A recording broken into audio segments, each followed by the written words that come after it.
Assalamualaikum warahmatullahi wabarakatuh. Perkenalkan, nama saya Pinda Wahyunita.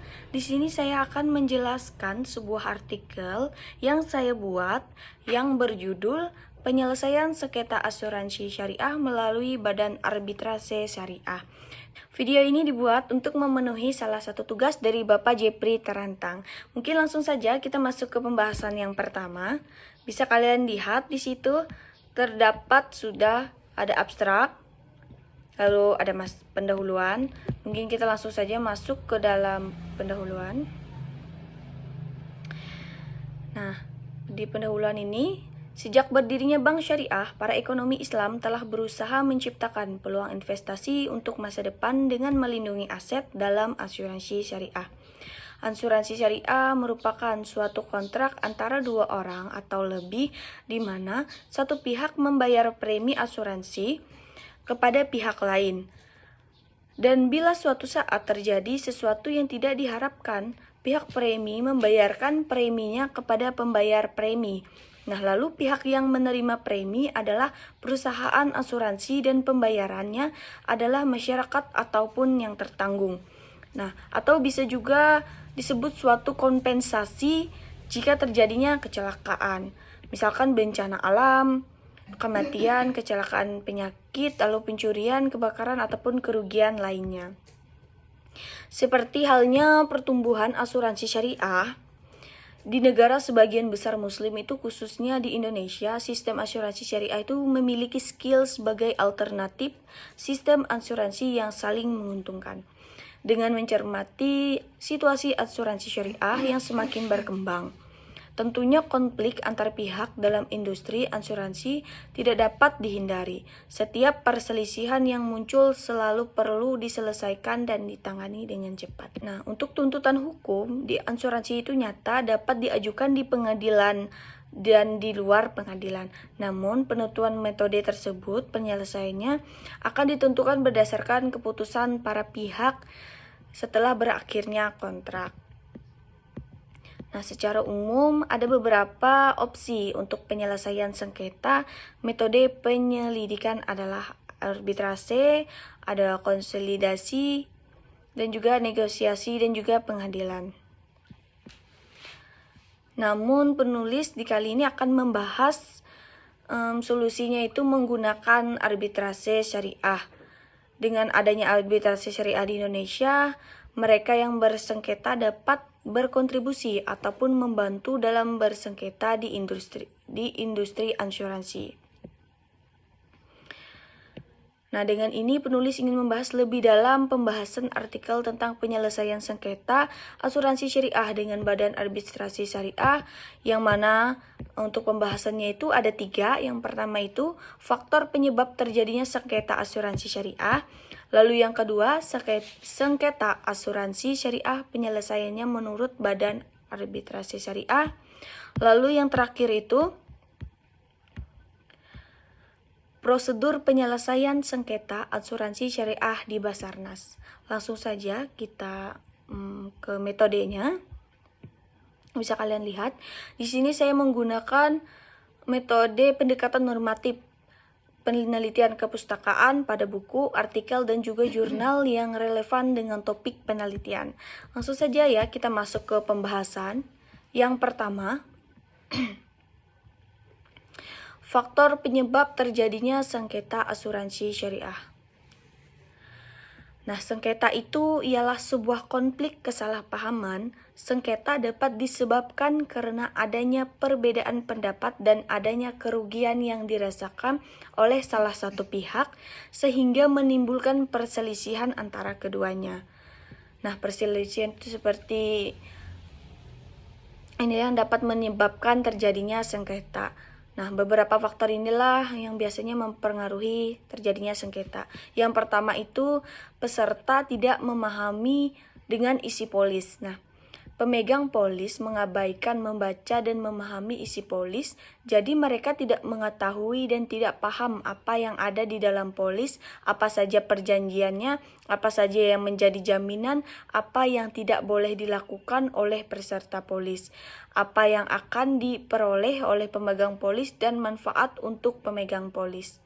Banyak sudah kasus yang terjadi seperti ini.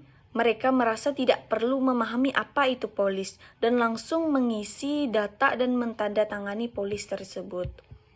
Nah, untuk yang kedua, faktor yang kedua, terjadi perbedaan pemahaman antara peserta pemegang polis dengan perusahaan asuransi syariah. Nah, perbedaan pemahaman oleh penerimaan polis dengan pihak perusahaan asuransi syariah ini juga sering terjadi. Para pemegang polis menganggap atau mengira bahwa semua jenis penyakit ditanggung semua untuk biaya pengobatan oleh pihak asuransi. Untuk pihak asuransi syariah. Nah, padahal tidak semua, ada beberapa jenis penyakit yang tidak termasuk dan tidak ditanggung oleh pihak perusahaan. Lalu faktor ketiga, itu penjelasan informasi produk yang kurang jelas. Nah, pihak perusahaan asuransi syariah tidak memberikan informasi mengenai produk yang ditawarkan secara jelas dan rinci kepada calon pemegang polis, sehingga pemahaman mereka kurang sempurna akan hal tersebut. Biasanya kurang pemberian informasi ini terjadi kepada mereka yang berkeluarga atau kerabat dekat. Karena merasa kenal dan percaya kepadanya, peserta langsung saja menyetujui polis tersebut. Lalu faktor yang keempat, menganggap asuransi syariah sama dengan asuransi konvensional. Mereka tidak dapat membedakan antara asuransi syariah dan juga asuransi konvensional. Masih banyak yang menganggap bahwa konsep bunga dan hasil memiliki konsep yang sama, hingga mereka tidak memahami syarat-syarat kontrak antara kedua belah pihak. Selain itu, pemahaman masyarakat atau peserta pemegang polis asuransi syariah masih kurang dalam hal mengetahui keberadaan dana tabaru dalam konsep asuransi syariah. Sampai dengan peserta pemegang polis mengetahui adanya pemotongan iuran yang dibayarkan setiap bulan atau setiap tahun, sebagaimana diperjanjikan. Maka peserta pemegang polis tidak menerima atau merasa keberatan. Faktor yang kelima, agen perubahan asuransi syariah melakukan kecurangan. Salah satu faktor yang juga bisa terjadi adalah kecurangan dalam penggelapan dana atau manipulasi data pembayaran premi peserta asuransi syariah oleh agen asuransi syariah. Jadi pihak perusahaan merubah peraturan untuk pembayaran itu langsung ke rekening perusahaan asuransi syariah pusat, tidak lagi melalui agen asuransi syariah. Nah, agar tidak ada lagi kecurangan ataupun tindak pidana yang terjadi. Lalu, faktor yang terakhir, perusahaan asuransi syariah tidak memberikan persyaratan cek kesehatan ataupun medical check up. Faktor yang menjadi dasar terjadinya permasalahan dalam perasuransian itu adalah mereka pihak asuransi tidak mengadakan cek kesehatan untuk calon pemegang polis. Pada saat peserta mengisi form, dia tidak mengetahui apa dia memiliki riwayat penyakit atau tidak. Inilah yang dapat menimbulkan sengketa, karena saat peserta polis memiliki suatu penyakit lalu mengajukan klaim, pihak asuransi tidak bisa menerima klaim dengan alasan bahwa peserta telah dulu sakit sebelum mendaftar menjadi peserta pemegang polis. Nah, itulah beberapa faktor yang biasanya mengakibatkan terjadinya sengketa antara pihak perusahaan asuransi syariah dengan pihak polis. Lalu kita masuk ke pembahasan yang kedua. Adalah sengketa asuransi syariah itu penyelesaiannya menurut arbitrase syariah. Bisa kalian lihat. Lembaga arbitrase itu memiliki kekuatan yang mengikat hukum yang dibuat Basarnas. Nah, semua keputusan yang sudah diambil diberikan ke pengadilan negeri untuk dijadikan arsip. Nah, tidak ada yang bisa memeriksa kembali putusan Basarnas walaupun itu pengadilan negeri. Kecuali ada eksekusi, maka Basarnas bisa meminta bantuan pengadilan negeri tetapi harus menunggu ada kekuatan hukum yang tetap selama 2 bulan. Penyelesaian mengenai Basarnas memang masih minim, mungkin karena kurangnya sosialisasi sehingga masih banyak yang kurang mengenal dengan arbitrase.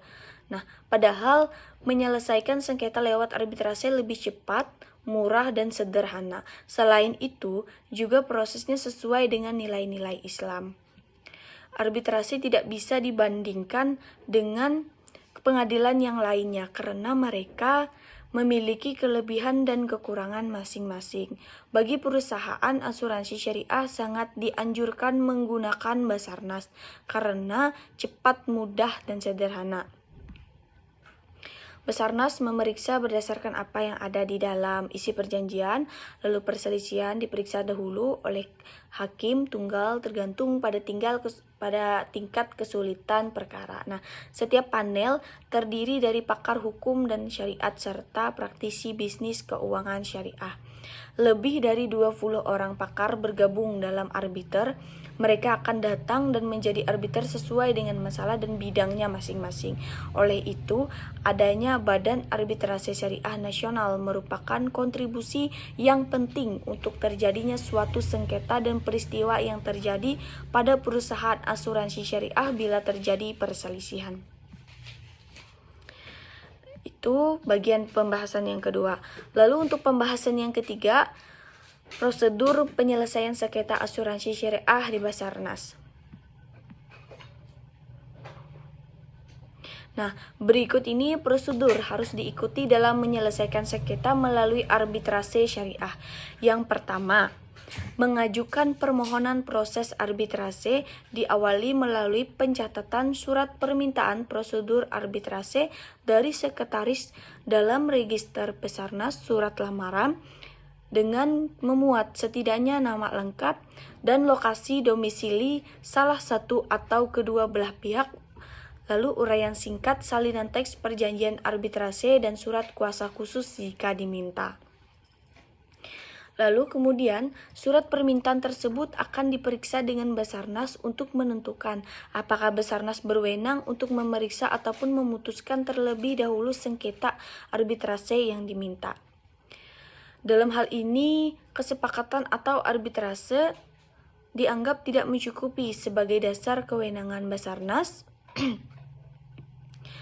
untuk memeriksa sengketa yang diajukan. Nah, Basarnas bisa menyatakan bahwa permohonan tidak dapat diterima sebagaimana tertuang dalam keputusan Presiden Basarnas sebelum penyelidikan.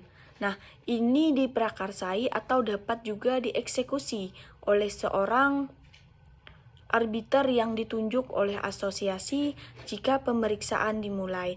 Nah, di sisi lain, Presiden Basarnas itu harus segera mengidentifikasi dan juga menunjukkan seorang arbiter atau dewan tunggal yang akan memeriksa dan memutuskan perselisihan berdasarkan keseriusan perselisihan.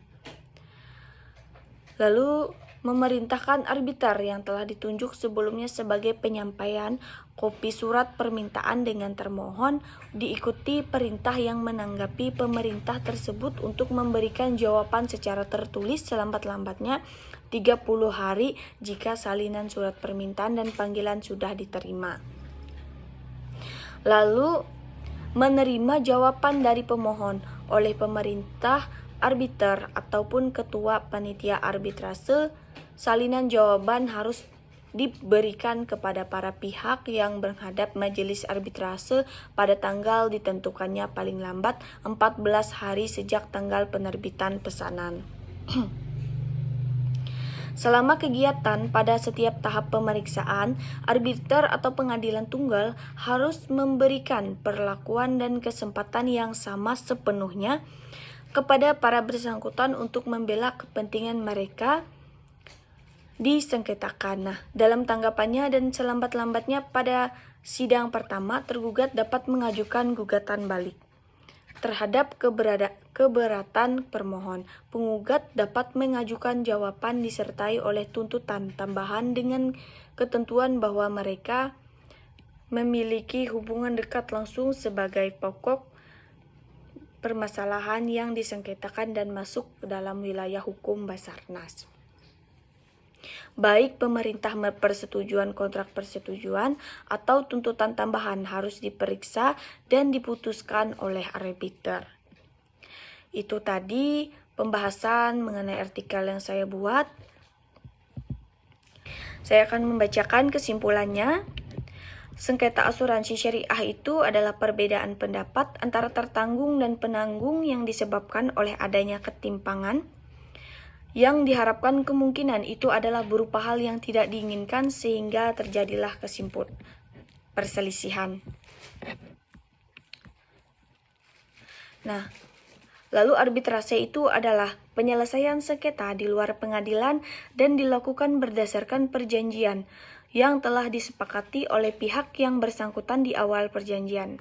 Penyelesaian perselisihan dengan arbitrase syariah dianggap efektif dan relevan karena lebih fleksibel, cepat, serta tidak begitu formal dan biasa yang relatif murah dibandingkan dengan peradilan biasa. Nah, faktor yang terjadinya sengketa itu biasa dari pihak asuransi syariah ataupun pihak peserta polis, yang mana kelalaian tersebut bisa dilakukan secara sengaja dan juga tidak sengaja, mengibatkan selisih paham antara pihak tertanggung dan penanggung. Lalu, permasalahan tersebut diselesaikan dengan musyawarah secara internal. Apabila tidak menuaikan hasil, maka bisa melanjutkan menggunakan penyelesaian sengketa sesuai dengan kesepakatan kedua belah pihak. Nah, lalu mekanisme dan juga prosedur penyelesaian sengketa sudah sangat rapi dibuat oleh Basarnas sehingga menghasilkan efisiensi dari segi waktu dan biaya bagi siapa yang menggunakan jasanya. Maka saat menggunakan Basarnas harus mengikuti prosedur dari awal sampai akhir agar mendapatkan hasil yang maksimal. Baik, itu saja yang saya dapat sampaikan dari artikel ini. Kurang dan lebihnya mohon maaf. Wassalamualaikum warahmatullahi wabarakatuh.